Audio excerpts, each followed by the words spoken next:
Thank you. A few moments from now, we are going to come to this chamber to vote on the nomination of Peter Robb to serve as General Counsel for the National Labor Relations Board. Quite frankly, if we allow this individual to be confirmed, it will be a severe slap in the face to American workers. This is an individual who has made a career out of attacking the ability of American workers to get a fair share of the wealth they create. And yet here is a proposal to put him in a leadership position at an agency whose purpose is to fight to make sure that workers get fair treatment. How does that make sense? Take someone who's fought to undermine the ability of workers his entire life and put that person in charge of making sure that American workers are treated fairly? Certainly, it goes exactly in the opposite of the argument that candidate Trump made when he said he was going to stand up for American workers. But when push comes to shove, the president wants to shove workers down into the ditch. Boils down to this: the National Labor Relations Board was established 82 years ago in the middle of the Great Depression to protect workers by encouraging and promoting their right to collective bargaining. Think of the power of association so that workers can have the opportunity to have a fair share, to have a basic foundation for their family to thrive. That ability of workers to organize has been behind every advance we've made as a middle class in America, be it the 40-hour work week, safe working conditions, standard benefits, each and every advance led by the workers' ability to organize. And yet here the president wants to put in place an individual who's done everything possible to take away that right, that ability to weigh in for basic fundamental fairness for workers.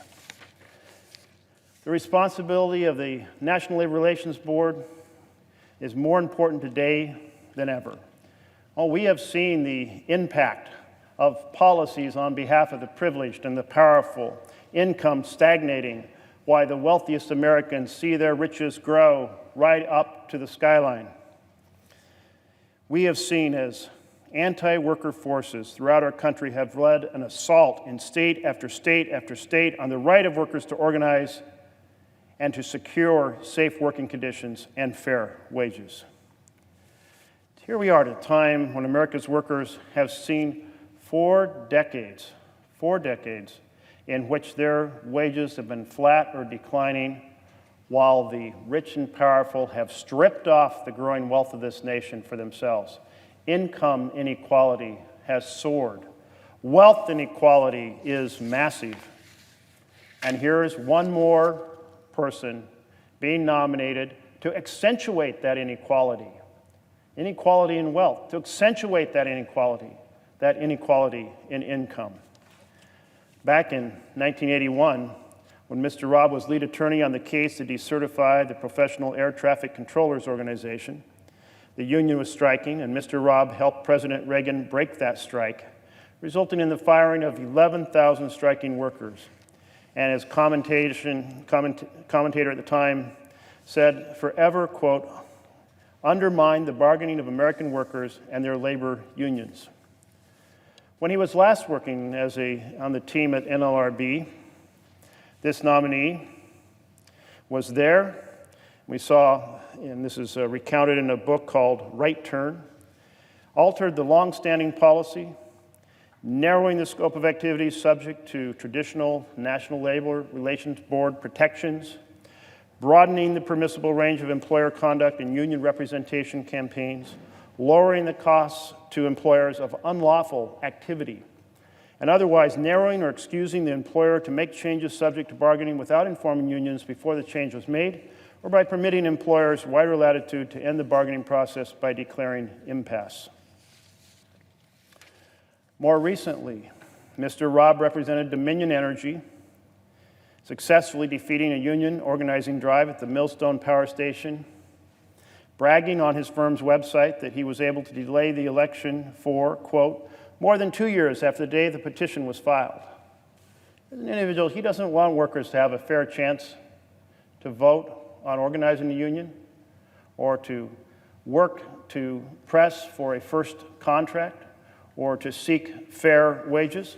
He spent his career fighting against workers having that fair shot, defending companies against allegations from unfair labor practices, allegations from union members regarding unfair labor practices, all kinds of unfair labor practices, including age and sex discrimination.